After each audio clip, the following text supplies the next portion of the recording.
रात्रीचे 9:30 वाजले होते. सर्वत्र अंधार पसरलेला होता. समीर ऑटो रिक्षात बसून रेल्वे स्टेशनकडे निघाला होता. समीर काहीसा अस्वस्थ वाटत होता. अमरावतीला जाणारी शेवटची ट्रेन काहीच वेळात निघणार असल्याने तो रिक्षा चालकाला घाई करायला सांगत होता. आपले घड्याळ पाहत समीर म्हणाला, दादा जरा वेग वाढवा, नाहीतर माझी ट्रेन सुटेल. रिक्षा चालक थंडपणे म्हणाला, अहो दादा, रस्त्यात लय खड्डे पडलेले आहेत. समजत नाही रस्त्यात खड्डे आहे की खड्ड्यात रस्ते. आणि माझी रिक्षा नवीन आहे. तुमच्या घाई गडबड करण्याच्या नादात माझ्या नव्या कोऱ्या ऑटो रिक्षाला काही झालं तर? अजून कर्जाचे हप्ते सुद्धा फेडलेले नाहीत. तुम्ही काही काळजी करू नका साहेब, मी पोहोचवतो तुम्हाला वेळेवर. असं बोलून रिक्षा चालक पुन्हा त्याच्या वेगानुसार रिक्षा चालवू लागला. पण त्याच्या मागे बसलेला समीर हा अधीर होत होता. त्याला काहीही करून ट्रेन वेळेत पकडायची होती, कारण अमरावतीला जाणारी ती शेवटची ट्रेन होती. आणि ती जर का सुटली असती तर मग पुढची ट्रेन अगदी पहाटे 5:30ला निघणार होती. जर असे झाले तर त्याला तिथेच वाट बघत बसावं लागणार होतं. समीर बेचैन होत रिक्षा चालकाला स्पीडने रिक्षा चालवायला सांगत होता.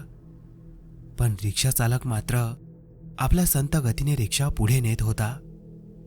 त्याच्या अशा या वागण्याने समीरला वैताग आला होता. 30 वर्षीय समीर एका मोठ्या कंपनीत एका महत्त्वाच्या पदावर नोकरी करत होता. समीर एक महत्त्वाकांक्षी माणूस होता. जीवनात त्याला सगळ्यांच्या समोर जायचे होते.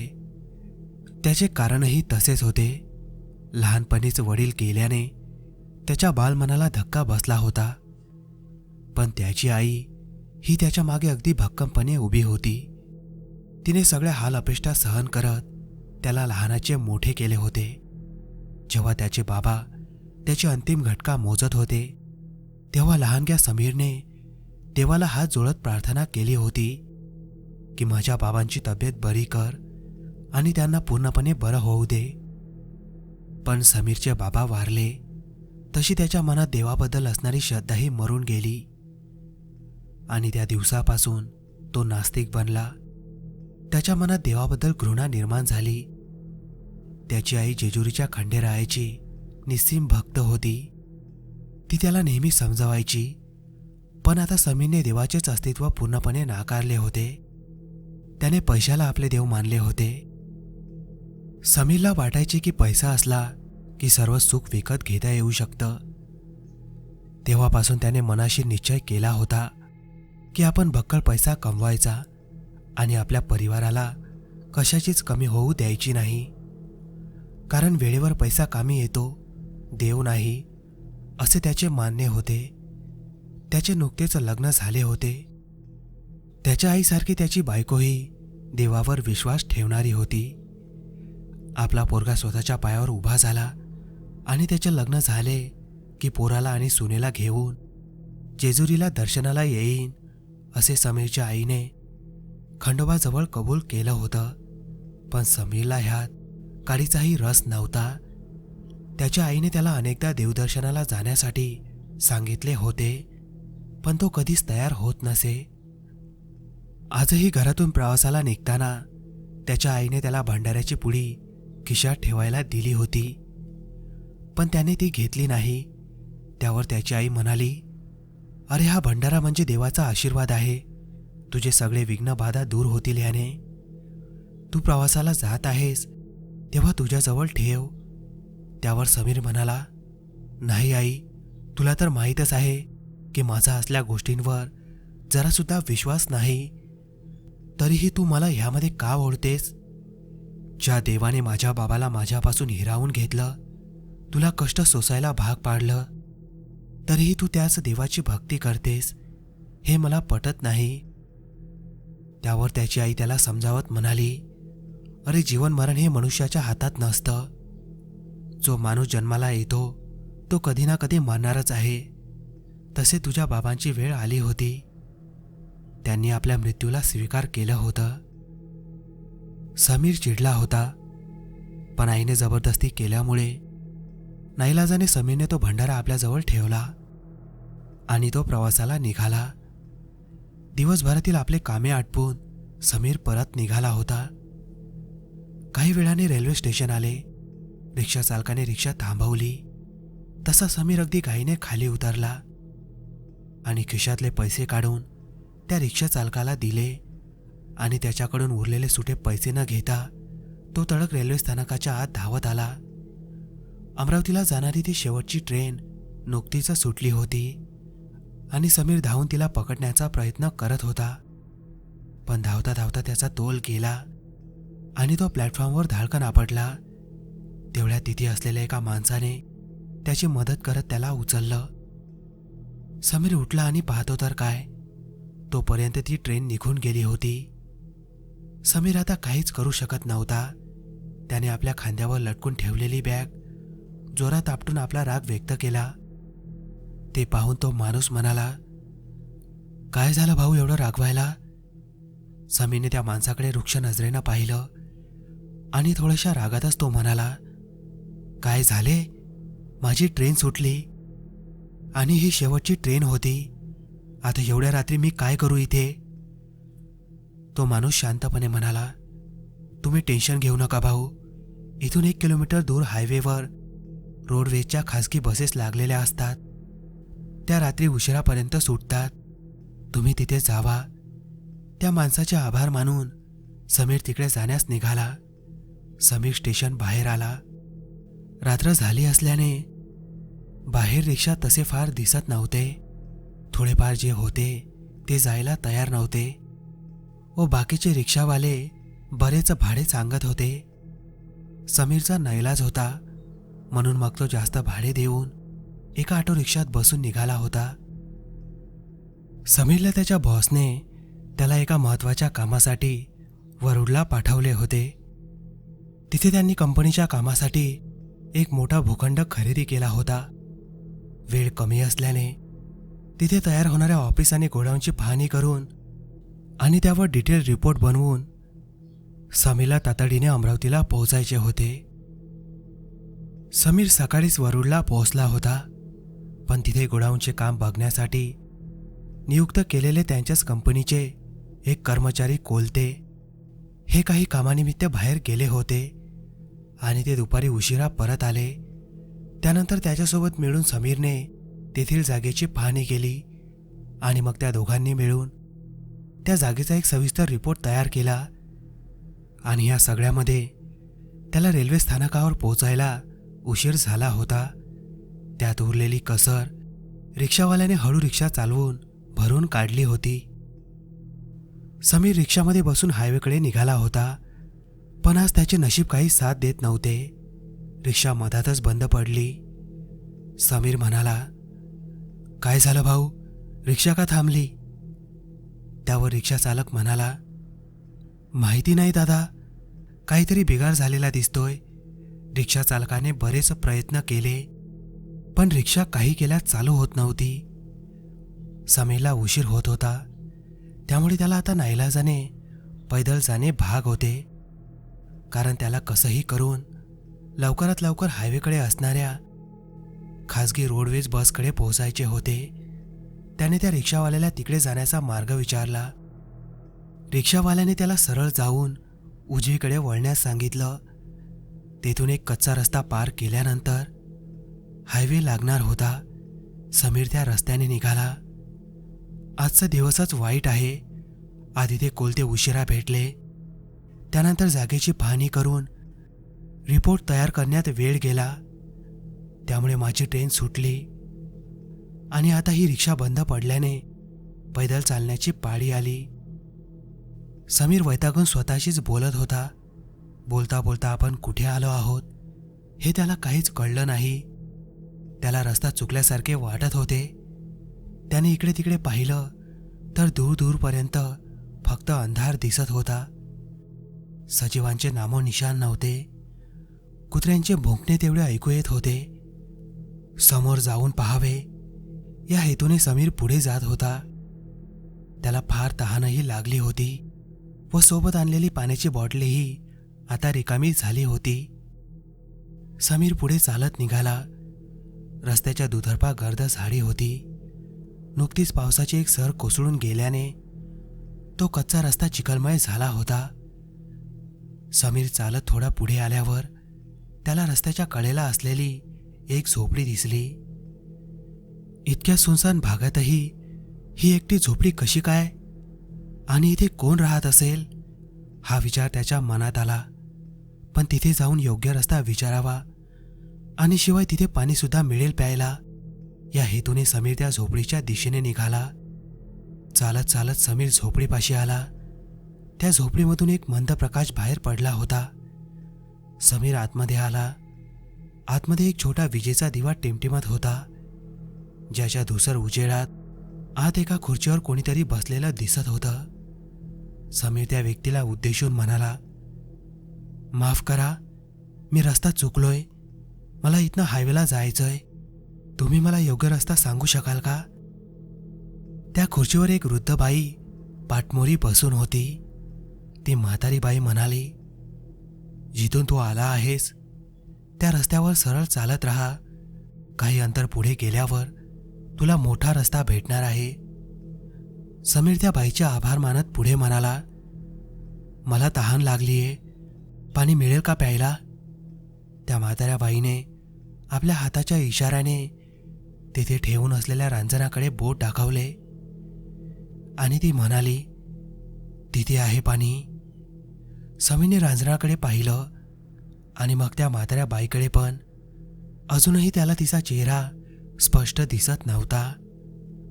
समीर त्या रांजणाजवळ गेला आणि त्यावरचे झाकण काढले. तसा त्यातून त्याला एक कुबट वास आला. त्याने आपले नाक दाबले आणि त्यात डोकावून पाहिलं तर आश्चर्य, त्यातून अनेक मोठमोठे किडे आणि झुरळं बाहेर पडले. ते पाहून त्याला शिरशिरी आली. तो झटकन मागे हटला आणि त्या म्हाताऱ्या बाईकडे पाहत म्हणाला, हे काय आहे? चेष्टा केली तुम्ही माझी?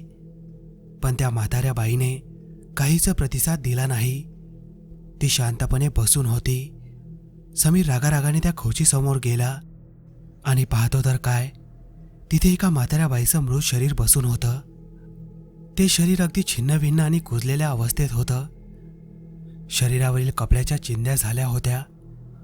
असे दिसत होते की त्या बाईला मरून खूप काळ लोटला आहे. ते पाहून समीर घाबरून मागे हटला आणि गडबडीत त्याचा तोल जाऊन तो खाली पडला. त्याच्या मनात विचार आला, अरे, आताच तर ही वृद्ध बाई इथे बसून बोलत होती आणि अचानक इथे खुर्चीवर हे मृत शरीर कुठून आलं? मनातल्या मनात असा विचार करत समीर स्वतःला सावरत उठून उभा झाला. तेवढ्यात तिथे जळत असलेला तो विजेचा दिवा तोही चालू बंद व्हायला लागला. त्या विजेच्या दिव्याची होणारी उघडझाप भीती निर्माण करणारी होती. समीरला आता एक क्षणही तिथे थांबायचं नव्हतं. समीर तातडीने तिथून निघणार तेवढ्यात त्याच्या खांद्यावर कोणीतरी हात ठेवून त्याला थांबवलं. अचानक व अनपेक्षित झालेल्या या घटनेने समीर दचकला. त्याच्या मनात धस्स झालं. मागे वळून पाहायची त्याची हिंमत होत नव्हती. त्याने थोडी हिंमत करून मागे वळून पाहिलं तर त्याला दिसलं की ती वृद्ध बाई त्याच्या मागे उभी राहून त्याच्याकडेच बघत होती. अगदी विकृत अवस्थेत असलेले तिचे शरीर संपूर्ण सडलेले होते. ती घोगऱ्या आवाजात म्हणाली, थांब, पाणी नाही पिऊन जाणार का? समीरने मागे पुढे न पाहता लगेच तेथून पळ काढला आणि धावतच तो झोपडीच्या बाहेर आला. ती वृद्ध स्त्री मोठ्या आवाजात भयानकपणे हसत होती. तिच्या हसण्याचा आवाज बाहेरपर्यंत येत होता. समीर धावतच तेथून निघाला आणि कुठेच थांबला नाही. त्याने मागे वळून सुद्धा पाहिलं नाही. इकडे घरी समीरची आई आणि पत्नी त्याची काळजी करत बसल्या होत्या. समीर वरुळहून निघताना फोन करणार होता, पण इतका वेळ होऊनही त्याचा अजून काही फोन वगैरे आला नाही. म्हणून आता त्यांना चिंता वाटत होती. आई चिंतातूर होत म्हणाली, सुनबाई, लागला का त्याचा फोन? आणि त्याने फोन कानाला लावला, पण फोन लागत नव्हता. ती म्हणाली, नाही आई, त्याचा फोन लागत नाहीये. इकडे धावत धावत समीर आता दूरपर्यंत येऊन पोहोचला होता. वेगाने धावल्यामुळे त्याला थकवा आला होता व तो धापा टाकत आणि आपल्या गुडघ्यावर हात टेकवत एका जागी उभा राहिला. त्याचा श्वास घेण्याचा वेग वाढला होता. तो स्वतःशीच पुटपुटत म्हणाला, बापरे, कोण होती ती म्हातारी? अगदी एखाद्या हडळीप्रमाणे वाटत होती. समीर असे बोलतच होता तेवढ्यात तिथे एक सायकल स्वार आला. त्याने समीरकडे पाहून त्याला विचारलं, काय भाऊ, इतक्या रात्री इथं कुठं? त्या व्यक्तीला पाहून समीरला थोडं हायसे वाटले. समीर म्हणाला, भाऊ, मी रस्ता चुकलोय. मला हायवेकडे असणाऱ्या खाजगी बसेस जिथे लागतात तिकडे जायचे आहे. आपण मला रस्ता दाखवता का? तो माणूस म्हणाला, अरे मग बसा की सायकलवर, मी सुद्धा तिकडेच जातोय. समीर सायकलच्या मागच्या सीटवर जाऊन बसला आणि ते दोघेही सायकलवर बसून निघाले. सायकल त्या कच्च्या रस्त्यावरून खळखळ आवाज करत पुढे जात होती. तो माणूस सायकल चालवत चालवत म्हणाला, काय भाऊ, इतक्या रात्री तुम्ही अशा या एकाकी रस्त्यावर काय करत होता? समीर म्हणाला, काय सांगू भाऊ, माझी ट्रेन सुटली आणि मला आजच्या आज माझ्या गावी परत जायचं होतं. तेव्हा कोणीतरी मला सांगितलं की हायवेवरून गावाला जायला बस भेटेल. मी रिक्षातून जात होतो, पण मध्येच रिक्षा बंद पडली. त्यामुळे नाईलाजाने मला पैदल चालत चालत जावे लागले आणि अंधार असल्याने मी रस्ता चुकलो. त्या माणसाने पुन्हा प्रश्न केला, पण तुम्ही धावत का होता? मी तुम्हाला दुरून जीवाच्या आकांताने पळताना बघितलं होतं आणि तुम्ही जाम घाबरलेले दिसत होता. त्यावर समीर थोडा भीतभीत म्हणाला, मी पत्ता विचारण्यास कुणाला तरी शोधत होतो, पण रस्ता सामसूम असल्याने कुणीच दिसत नव्हतं. मी तसाच पुढे चालत होतो. तेव्हा काही अंतर पुढे गेल्यावर मला रस्त्याच्या कडेला काही दूर अंतरावर असलेली एक झोपडी दिसली आणि मला तहानही लागली होती. म्हणून मग मी त्या झोपडीत गेलो, पण तिथे माझ्यासोबत अगदीच विचित्र प्रसंग घडला. समीर पुढे काही सांगणार तेवढ्यात तो सायकल स्वार माणूस गंभीर आवाजात म्हणाला, तुम्हाला तिथे ती म्हातारी भेटली असेल जी दिसायला अगदी विद्रूप होती आणि तिने तुमच्यावर हल्ला करण्याचा प्रयत्न केला असणार. समीरला त्याचे बोलणे ऐकून आश्चर्य वाटले. तो विचारात पडला की हे सगळे ह्या माणसाला कसं माहीत? मी तर ह्याला काहीच सांगितलं नाही. समीरने त्या माणसाला आश्चर्याने विचारले, माझ्यासोबत काय घडलं हे तुम्हाला कसं काय माहीत झालं? तुम्ही तर तिथे नव्हता. समीरचे हे बोलणे ऐकून तो माणूस हसला. त्याचे हसणे हे अगदी विचित्र होते. त्याचे ते भयानक हसणे ऐकून समीरच्या काळजाची धडधड वाढत होती.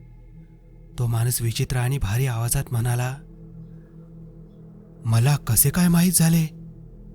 मला तर हेही माहीत आहे की आता पुढे तुझ्यासोबत काय होणार आहे. त्या माणसाचा तो राक्षसी आवाज आणि त्याचे ते सूचक बोलणे ऐकून समीरची घाबरगुंडी उडाली.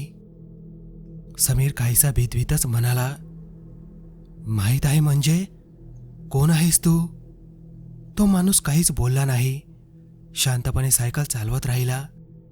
मागे बसलेला समीर भीतीने सावध होत म्हणाला, खरं सांग, कोण आहेस तू आणि तुला हे कसं काय माहीत? तो सायकल स्वार आता एखाद्या हिंसक पशुप्रमाणे गुरगुरत होता. त्याने सायकलचे पायडल जोरात मारायला सुरुवात केली आणि आपल्या सायकलचा वेग वाढवला.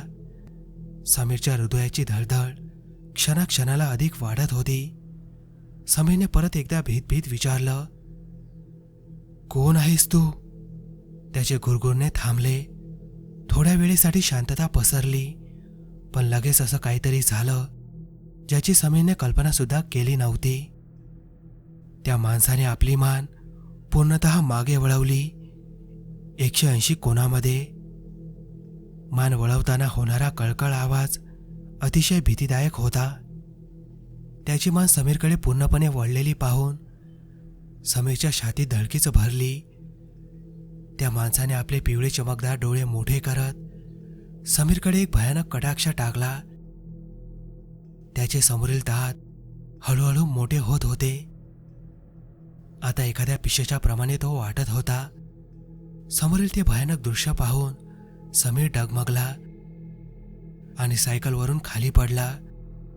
त्या पिशाची माणसाने सायकल थांबवली आणि आणि समीरकडे बघून मोठ्याने तो हसू लागला. समीर कसाबसा उठला आणि पळायला लागला. तो पिशाच त्याच्या मागे धावत सुटला. समीर जीवाच्या आकांताने पळत होता आणि तो पिशाच त्याचा पाठलाग करत होता. धावता धावता त्या पिशाच्याने समीरवर झेप घेतली, पण पुढच्याच क्षणी तो धुवा बनून हवेत गायब झाला. समीरला काहीच कळलं नाही की काय झालं आणि तो पिशाच कुठं गेला. समीरला कळत नव्हतं की काय चालले आहे. तो स्वतःवर वैतागत म्हणाला, हे सगळं काय चाललंय? माझ्या फुटक्या नशिबाने मी ह्या कच्च्या रस्त्याने आलो आणि माझ्यासोबत हे सगळं घडतंय. आज जर का माझी ट्रेन मिस झाली नसती तर मी ह्या सगळ्या अमानवीय घटनांपासून वाचलो असतो. समीर स्वतःला आणि नशिबाला दोष देत होता. तेवढ्यात समीरचा फोन वाजला. समीरने आपला फोन पाहिला. त्यावर त्याच्या बायकोचा फोन येत होता. ह्या सगळ्यामध्ये तो घरी फोन करायचे विसरूनच गेला होता. त्याने फोन उचलला. हॅलो अनिता, मी इथे. हॅलो हॅलो असे तो बोलत होता, पण आवाज स्पष्ट येत नव्हता. तिकडे अनितालाही बरोबर काही ऐकू येत नव्हतं. त्यामुळे कॉल कट झाला. त्याने फोनमध्ये पाहिलं तर त्यात नेटवर्क येत नव्हतं. आता काय करावे हा तो विचार करतच होता की तेवढ्यात त्याला दुरून काहीसा उजेड दिसला. त्याने पाहिलं तर त्याच्यापासून काही अंतर दूर असलेल्या रस्त्यावरून एक गाडी जात होती. समीरने विचार केला की जर या गाडीमध्ये लिफ्ट मिळाली तर बरं होईल, म्हणून मग क्षणाचाही विलंब न करता समीर तिकडे धावत गेला व गाडी थांबवा म्हणून त्या गाडीतल्या माणसाला आवाज देत होता. गाडीतल्या चालकाने बघितले की कुणीतरी त्याला गाडी थांबवण्यास विनंती करतोय. चालकाला त्याचा आवाज आला. त्याने काही दूर जाऊन गाडी थांबवली. समीर धावत गाडीजवळ आला. चालकाने गाडीचा काच खाली केला. समीरने आत डोकावत गाडीतल्या चालकाला विनंती केली, दादा, आपण मला हायवेपर्यंत सोडता का प्लीज? चालक म्हणाला, त्यात काय एवढं, बसा की, मी सुद्धा तिकडेच निघालोय. समीरने गाडीचा दरवाजा उघडला आणि आत जाऊन त्याच्या बाजूला बसला. कार चालक स्वतःची ओळखी करून देत म्हणाला, हॅलो, मी अजय. आणि तुम्ही? माझे नाव समीर आहे. समीरने स्वतःची ओळख करून दिली. समीरने आत बसल्यावर पाहिलं की कार जुन्या धाटणीची ॲम्बेसेडर कार आहे आणि कारचा हा कमीत कमी 30 ते 35 वर्षे जुना मॉडेल आहे. कारण आत फक्त रेडिओ होता ज्यावर जुने गाणे सुरू होते. गुमनाम है कोई हे गाणे त्यावर सुरू होते. ते ऐकून समीरला थोडे विचित्र वाटले. समीरची अवस्था त्याने जाणली होती. तो समीरकडे पाहून म्हणाला, मला जुनी हिंदी गाणी आवडतात. त्यावर समीरने त्याच्याकडे बघत फक्त एक स्माईल दिली. काही वेळ असाच गेला. कार भरधाव वेगाने पुढे जात होती. तेवढ्यात त्याला आपल्या गाडीसमोर एक स्त्री उभी आहे असे त्याला दिसले. गाडी त्या स्त्रीच्या फार जवळ आलेली होती. त्याने पाहिलं की जर लवकर ब्रेक नाही लावला तर गाडी तिला उडवून देईल. तो अजयला म्हणाला, अजय, लवकर ब्रेक मार, नाहीतर ती स्त्री. समीर असे बोलतच होता. तेवढ्यात गाडी त्या स्त्रीच्या आरपार निघून गेली. अजयने ब्रेक लावला आणि समीरने मागे वळून पाहिलं, पण तिथे कोणीच नव्हतं. अजय म्हणाला, कोण स्त्री? समीर इकडे तिकडे डोळे फाडून पाहत म्हणाला, आता तर इथे होती, कुठे गेली? त्यावर अजय म्हणाला, तिथे तर कोणीच नाहीये. मला वाटतं थकलेला असल्याने तुला भात झाला असेल. अजयने पुन्हा गाडी सुरू केली आणि पुढे निघाला. पण समीरच्या मनात अजूनही गोंधळ सुरू होता. खरेच एखादी स्त्री तिथे उभी होती की हा फक्त माझा भास होता? काय खरं काय खोटं काहीच समजत नाहीये. गाडीचा काच उघडा असल्याने बाहेरून आतमध्ये थंड हवा येत होती. त्यामुळे त्याला पेंग येत होती. बाहेर दूरपर्यंत फक्त आणि फक्त अंधार दिसत होता. काही दूर गेल्यावर गाडी थांबली तर त्यानं पाहिलं की रस्त्याच्या कडेला 2 इसम उभे आहे. त्यापैकी एक सर्वसाधारण 50शीतला तर त्याच्याबरोबर एक 15 वर्षाचा मुलगा होता. कार चालक अजयने गाडीचा दरवाजा उघडला आणि ते दोघे सरळ आतमध्ये येऊन बसले. समीरला हे थोडं विचित्र वाटलं, पण त्यापेक्षाही विचित्र ते जुने हिंदी गाणे अजूनही सुरूच होते. गाणे संपल्यावर पुन्हा पुन्हा तेच रिपीट गाणे होत होते. समीरला हा प्रकार सगळा विचित्र वाटत होता. थोडं दूर गेल्यावर त्यांना रस्त्यात एक तरुण मुलगी भेटली. ती रस्त्याच्या कडेला उभी होती. तिने गाडीला हात दाखवला तशी अजयने कार थांबवली आणि ती सुद्धा कारमध्ये येऊन बसली. अजयने कार चालू केली आणि तो पुढे निघाला. पुन्हा तेच गाणे रिपीट व्हायला लागले. नवीन येऊन बसलेल्यांपैकी तिघांचेही चेहरे थंड होते. कोणीच आपापसात काहीच बोलत नव्हतं आणि अजय सुद्धा शांत वाटत होता. आता मात्र समीरला संशय येऊ लागला होता की काहीतरी नक्कीच गडबड आहे. समीरने हळूच मागे वळून पाहिलं तर त्याला धक्काच बसला. त्या तिघांचेही चेहरे जखमी आणि रक्ताने माखलेले होते. समीर त्यांना पाहून दचकला आणि काही कळणार तोच मागे बसलेल्या त्या तिघांनीही त्याला पकडून त्याचा गळा आवळायला सुरुवात केली. समीरचा श्वास कोंडला गेला. समीर तळफळत होता. तसा समीर झोपेतून खळबळून जागा झाला. त्याला स्वप्न पडले होते, पण जेव्हा त्याने पलटून बाजूला पाहिलं तेव्हा त्याला अजून एक मोठा धक्का बसला. झोपेतून उठून त्याने आपले डोळे चोळून पाहिले तर स्वप्नात बघितलेले तेच 3 प्रवासी मागे बसून होते. ते कधी आणि कसे आले हे त्याला काहीच कळलं नाही. गाडीत एक अजबच शांतता पसरलेली होती. ते तिघेही शांत होते आणि कसलीच हालचाल करत नव्हते. अजय सुद्धा आता काहीसा विचित्र वाटत होता. तोही एखाद्या संमोहित व्यक्तीप्रमाणे भासत होता. समीरला सोडून गाडीतील बाकी लोकांचे चेहरे पांढरे फटक झाले होते. वरून रिपीट होणारे गाणे दहशतीत भर टाकत होते. समीरने अजयला गाडी थांबवायला सांगितली, पण अजयने जणू काही ऐकलेच नाही असे दाखवले. त्याने गाडी चालवणे सुरूच ठेवले. आता मात्र समीरची घाबरगुंडी उडाली होती. समीरने इकडे तिकडे पाहिले आणि गाडीतून निसटण्याचा तो रस्ता शोधू लागला. गाडीत बसलेले ते 4घे जण आता जोराच्या शॉक लागल्याप्रमाणे हलत होते. समीरला कळून चुकलं होतं की गाडीतून निसटण्यासाठी लवकर काहीतरी हालचाल केली नाही तर त्याच्या जीवाला धोका आहे. त्याने गाडीच्या डोअरवर असलेल्या लॉकच्या खटक्याकडे पाहिलं व चपळाईने त्याने तो खटका वरती केला आणि अत्यंत शिताफीने गाडीतून बाहेर उडी टाकत स्वतःची त्याने सुटका केली. गाडीतून बाहेर उडी मारल्याने त्याला फार खरचटले होते. जागोजागी मार लागला होता व रक्तही वाहत होते, पण सध्या समीरचे त्याच्याकडे लक्ष नव्हते. ती गाडी समोर गेली आणि त्याचा उघडा असलेला दरवाजा आपोआप बंद झाला. काही दूर जाऊन ती गाडी भरधाव वेगाने रस्त्याच्या कडेला असलेल्या एका झाडावर आदळली व 3 ते 4 कुलांटी उडी घेत बाजूच्या उसाळ जागेवर जाऊन थांबली. त्या गाडीने स्फोट घेतला आणि क्षणार्धात ती गाडी खाक झाली. समीरने चालत्या गाडीतून बाहेर उडी घेतली होती, त्यामुळे त्याला अतिशय खरचटले होते. समीर स्वतःचे कपडे झटकत उठला आणि मनात बोलला, हे सगळं काय चाललंय आज?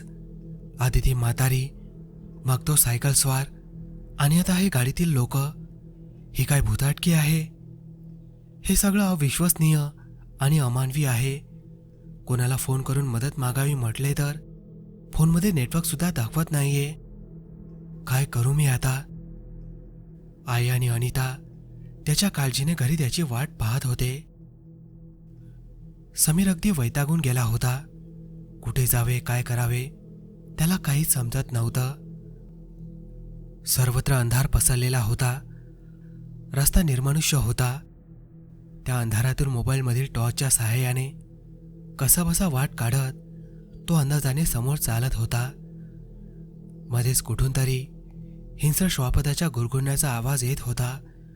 समीर मनातून चरकला होता, पण हिंमत एकवटून तो पुढे जात होता.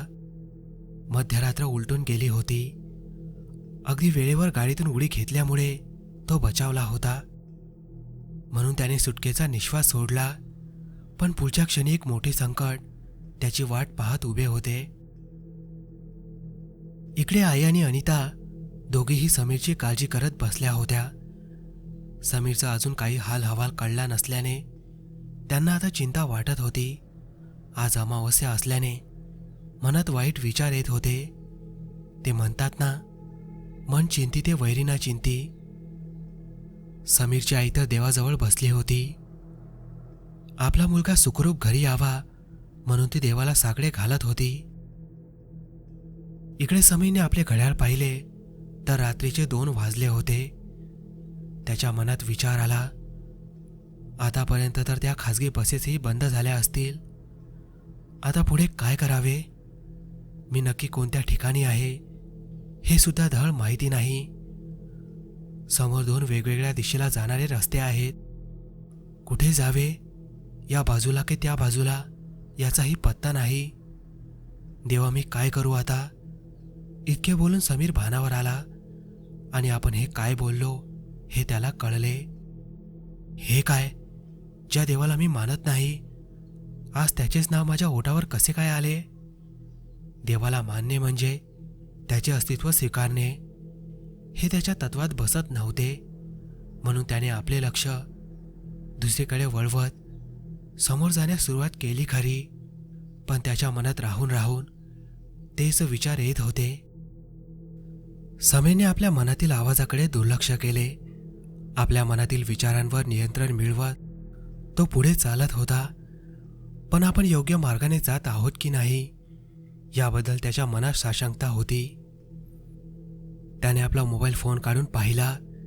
त्यात थोडे नेटवर्क दिसत होते. त्याने पटकन गुगल मॅप लावून पाहिला, पण मॅप काही मार्ग दाखवणार तोच पुन्हा नेटवर्क बंद झाले. समीर आता पुरता वैतागला होता. काय करावे, कुठे जावे हे काहीच लक्षात येत नसल्याने त्याची अगदी पंचाईत झाली होती. त्याला घरची आठवण येत होती. आई आणि अनिता वाट बघत असणार, त्या दोघीही माझी चिंता करीत असणार ह्या विचाराने तो व्याकुळ झाला होता. मनात विचारांचे काहूर माजले होते. समीर तशाच स्थितीत पुढे चालत होता की तेवढ्यात त्याला कुणाच्या तरी रडण्याचा आवाज आला. असे वाटत होते की कुणीतरी अगदी तीव्र वेदनेत आहे. तो आवाज एका बाईचा वाटत होता. समीर आवाजाच्या दिशेने गेला. मनात भीती तर होती, पण समोर काय आणि कोण आहे हे जाणून घेण्याची उत्सुकता सुद्धा होती. पण समोर धोकाही असू शकतो, म्हणून तो सावधपणे आपले पाऊल टाकत पुढे जात होता. काही अंतर पुढे गेल्यावर त्याला दिसले की एक बाई जमिनीवर विवळत पडलेली आहे. तिच्या हातापायावर जखमा होत्या आणि त्यातून भळाभळा रक्त वाहत होते. हे सगळे समीर एका झाडामागे लपून पाहत होता. तिला जाऊन मदत करावी असा विचार त्याच्या मनात आला, पण सावध पवित्रा घेत तो फक्त लपून पाहत होता. त्या बाईने वेदनेने कळवळत समीरला आवाज दिला, दादा, दादा मला वाचवा प्लीज, माझी मदत करा. तिची अर्ध हाक ऐकून समीरला राहवले नाही. तो तिला मदत करायला धावला. समीर लगेच त्या बाईजवळ पोहोचला आणि तिला उचलत म्हणाला, घाबरू नका, मी आलोय. काय झाले तुम्हाला? तिची अवस्था पाहून असे वाटत होते की एखाद्या जड वाहनाने तिला धडक मारली असावी. समीर तिला आधार देत होता आणि ती वेदनेने अधिकच तळफळत होती. तिला शक्य तितक्या लवकर उपचारांची गरज होती. त्याने सगळीकडे आपली नजर फिरवली, पण दूर दूरपर्यंत अंधाराशिवाय त्याला काहीच दिसत नव्हतं. काय करावे हे त्याला सुचत नव्हते. ती बाई विव्हळत म्हणाली, पाणी पाणी. समीरकडे असलेली पाण्याची बॉटल रिकामी होती, पण तिला पाणी हवे होते. आता ह्या अनोळखी आणि दूर दूरपर्यंत मनुष्य वस्ती नसलेल्या ठिकाणावर त्याला पाणी कुठून मिळेल याचा तो विचार करत होता. पण त्या बाईला पाण्याची अत्यंत गरज असल्याने त्याला पाणी शोधणे भागच होते. समीर तिला दिलासा देत म्हणाला, तुम्ही घाबरू नका ताई, मी आणतो पाणी. असे म्हणून समीर उठला आणि इकडे तिकडे बघत कुठे पाणी मिळते का याचा शोध घेत होता.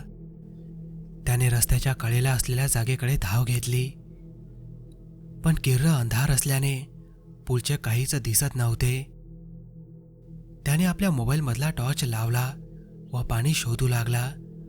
बराच वेळ झाला त्याला पाणी नाही मिळाले, म्हणून तो तसाच रिकाम्या हाताने तिथे परतला आणि पाहतो तर काय, समोर ती बाई नव्हती. तो आश्चर्याने पाहतच राहिला.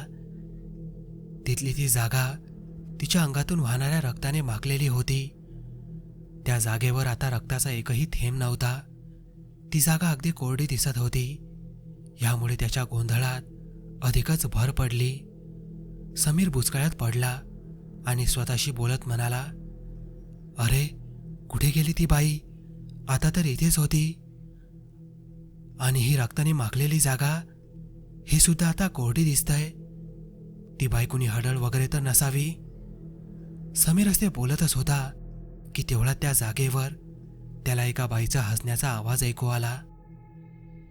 समीरने चारही बाजूने पाहिले. त्याला कोणीच दिसत नव्हतं, पण हसण्याचा आवाज मात्र येत होता.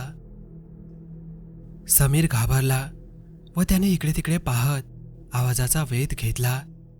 पुन्हा एकदा तोच हसण्याचा आवाज आला. तो हसण्याचा आवाज त्या शांत वातावरणात चारही बाजूंनी घुमत होता आणि क्षणाक्षणाला त्या आवाजाची तीव्रता वाढत होती. समीरचे काळीज भीतीमुळे वेगाने धडधडायला लागले. हसण्याच्या आवाजाने त्याला कानठळ्या बसत होत्या.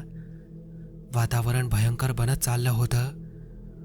मोबाईलमधील टॉर्चचा उजेड अंधुक झाला, कारण बॅटरी संपत आली होती. हसण्याचा आवाज आता बंद झाला होता. थोड्या वेळेपुरती शांतता पसरली, पण पुढच्या क्षणी असं काही झालं की समीर चांगलाच हादरून गेला. त्याच्या खांद्यावर त्याला कुणाच्या तरी हाताचा थंड स्पर्श जाणवला. समीरने भीतभीतच मागे वळून पाहिलं आणि त्याची बोबडीच वळली. मागे तीच बाई उभी होती, पण ती आता जास्त भयंकर दिसत होती.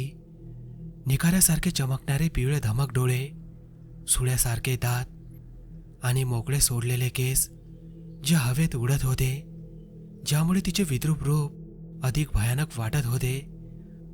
ज्यामुळे वेगाने धडधडणारे त्याचे काळीज छाती फाडून बाहेर येते की काय असे त्याला वाटत होते.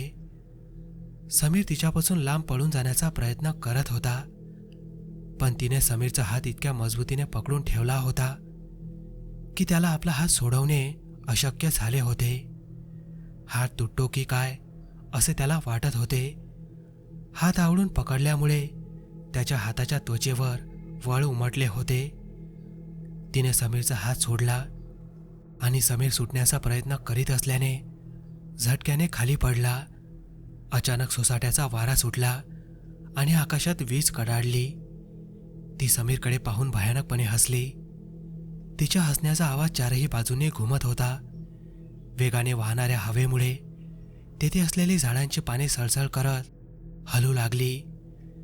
जणू काही त्या हडळीच्या भीतीने तिथे उपस्थित असलेली झाडे सुद्धा थरथर कापत होती. वातावरणात धुळीचे लोट उडत होते.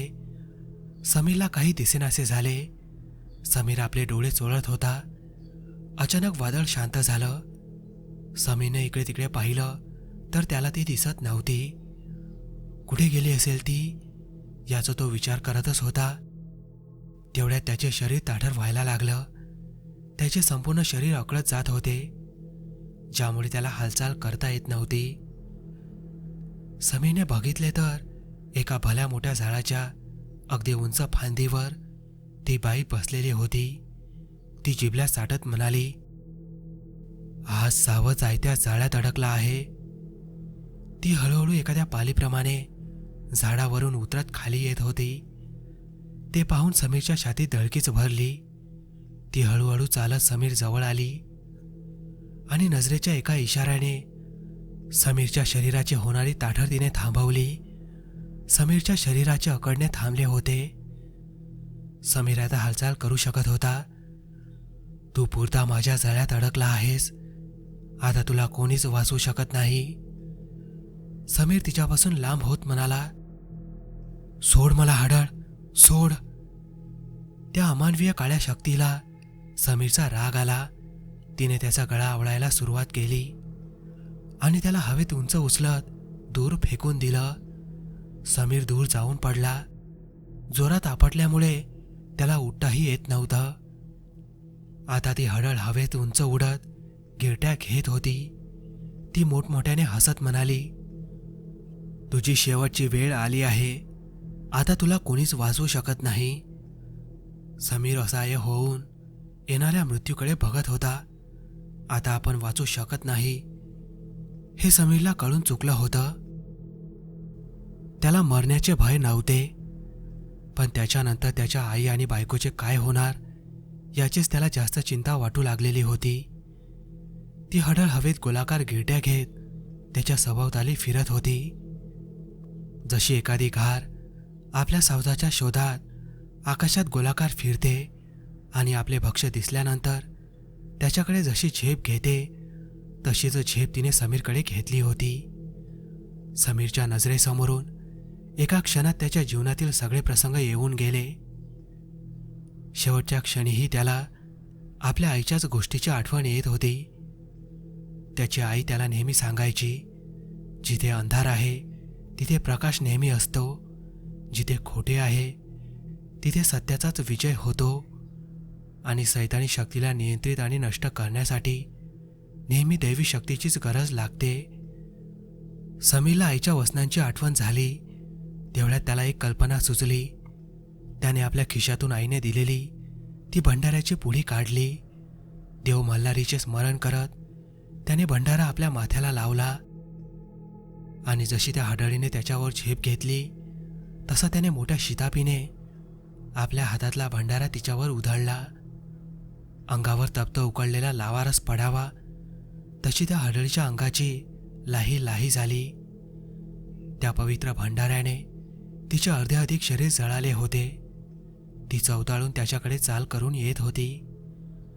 पण समीरच्या पुडीतला भंडारा आता संपलेला होता. समीरला वाटले की आता आपण नाही वाचत. त्याने देवापुढे नतमस्तक होत त्या परमेश्वराचे नाव घेतले. देवा, माझ्याकडून जी काही चूक झाली आहे त्याबद्दल मला क्षमा कर. माझ्या पश्चात माझ्या आईला सांभाळून घे, असे म्हणत त्याने डोळे मिटले. इकडे ती हडळ परत फिरली आणि वेगाने त्याच्यावर वार करण्यासाठी त्याच्याकडे सरसावली. ती हडळ त्याच्यावर वार करणार तोच एक लख्ख प्रकाश निर्माण झाला. त्या प्रकाशाच्या वलयाचा घेरा चोहीकडे पसरला. संपूर्ण परिसर उजेडात न्हावून निघाला होता आणि तो लख्ख उजेड समीरसह त्या दुष्ट आत्म्यावर पडला. त्यामुळे ती प्रेतात्मा नाहीशी झाली. त्या प्रकाशाच्या व्याप्तीमुळे समीरने आपले डोळे मिटून घेतले होते. तो उजेड एका बाईकच्या हेडलाईटचा होता. त्यावरून एक माणूस उतरला. तो चालत समीर जवळ आला. समीरने डोळे उघडले आणि समोर पाहिले असता त्याला त्याच्या समोर एक माणूस उभा दिसला. अगदी रुबाबदार दिसणाऱ्या त्या माणसाच्या चेहऱ्यावर एक वेगळ्याच प्रकारचे तेज होते. समीर त्या माणसाकडे बघतच राहिला.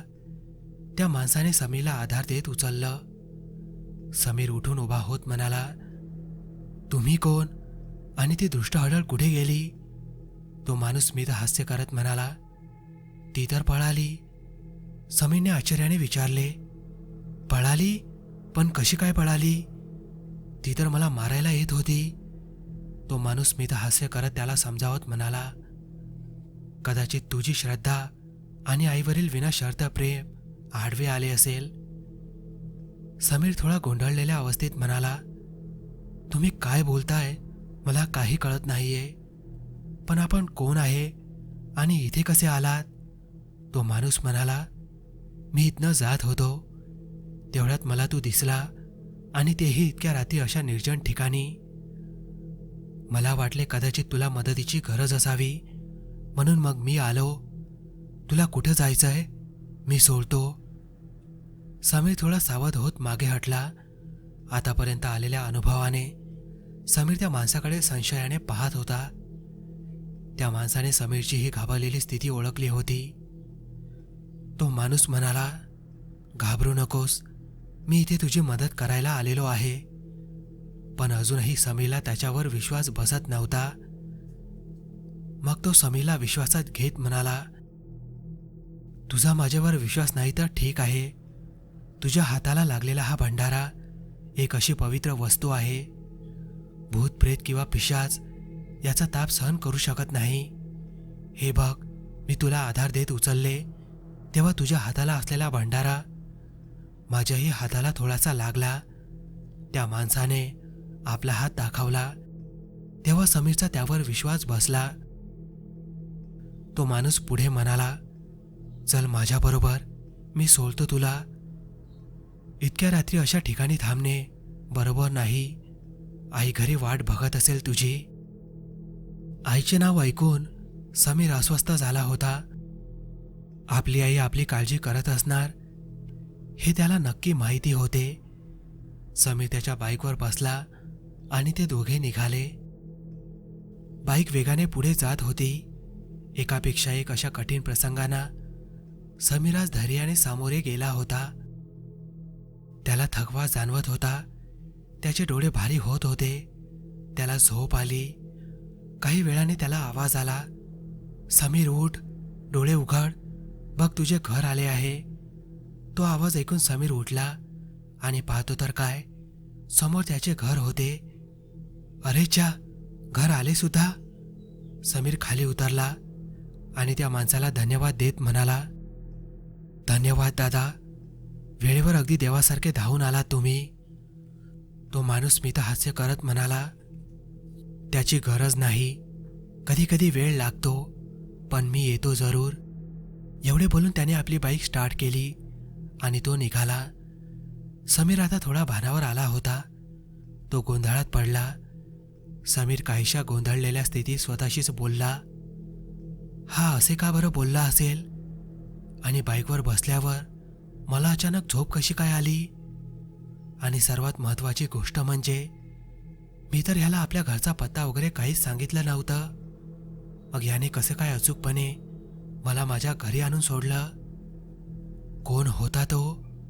सगळे प्रश्न अनुत्तरित होते. तशाच गोंधळलेल्या स्थितीत समीरने बेल वाजवली. दरवाजा अनिताने उघडला. त्याला पाहून अनिताला हायसे वाटले. आत आई त्याची वाट बघत देवाजवळ बसली होती.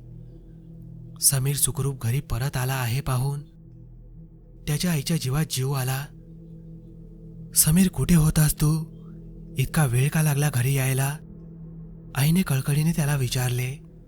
अनिता म्हणाली, तुम्ही सुखरूप घरी परत यावे म्हणून आई देवापाशी प्रार्थना करत होत्या. कुठे होता तुम्ही? असे एक ना अनेक प्रश्न दोघींनी त्याला विचारले. तेव्हा समीरने त्यांना घडलेला सगळा प्रसंग विस्तारपूर्वक सांगितला. समीरची आभीती ऐकून दोघीही चिंतातूर झाल्या होत्या. आई म्हणाली, अरे आज सर्वपित्री अमावस्या आहे. आजच्या दिवशी अनेक असे अतृप्त आत्मे ज्यांची एखादी इच्छा अपूर्ण राहिली आहे किंवा ज्यांना वेळ येण्यापूर्वीच मरण आले आहे ते सगळे भटकत असतात. अशा व्यक्तीचे अंत्यसंस्कार विधिवत करावे लागतात. आजच्या दिवशी अशा काळ्या आणि सैतानी शक्ती आपल्या चरम रूपात येतात आणि त्यांच्या विळक्यात सापडलेल्या माणसांना त्रास देतात. हे ऐकून समीरला घामच फुटला. मग समीरने त्या अनोळखी व्यक्तीबद्दल सांगितले. त्या व्यक्तीबद्दल ऐकून आई आणि अनिता दोघांनाही आश्चर्य वाटले. आई म्हणाली, कदाचित तो देव खंडोबास तुझी मदत करायला मनुष्य रूपात आला असेल किंवा त्याच्याच कुण्या भक्ताने तुझी मदत केली असेल. समीर म्हणाला, हे तर मी नाही सांगू शकत की तो कोण होता, पण आज मला त्या ईश्वराच्या शक्तीचा आणि त्याच्या अस्तित्वाचा प्रत्यय जरूर आला आहे. इतके बोलून त्याने देवासमोर जाऊन त्या मल्हारीला नमस्कार केला आणि मग लवकरच तो आपल्या आईच्या इच्छेनुसार आई आणि पत्नी अनिताला घेऊन देवाच्या दर्शनाला गेला. तिथे देवासमोर त्याने हात जोडले व त्याला दुसरे जीवन दिल्याबद्दल मनोमन देवाचे आभार मानले. मित्रांनो, ही थरारक भयकथा तुम्हाला कशी वाटली कमेंटमध्ये सांगायला विसरू नका. भेटूया लवकरच अशाच एका थरारक भयकथेसोबत.